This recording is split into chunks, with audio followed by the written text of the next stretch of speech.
ঈদের ছুটিতে ফ্যামিলি নিয়ে ঘুরে এসেছি উপজেলা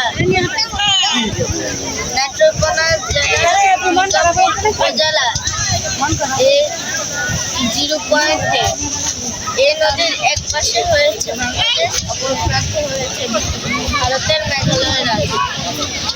আসাম এবং মেঘালয় দুইটি রাজ্য ভারতের মূলত পাহাড় বিশিষ্ট।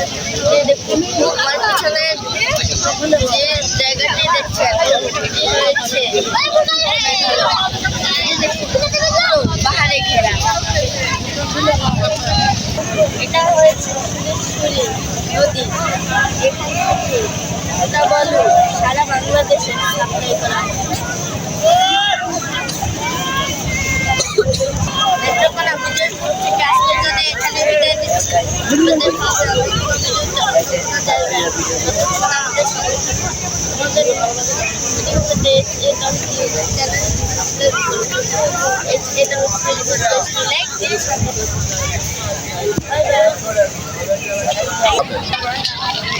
আমার আব্বু আম্মু সবাই যে একসাথে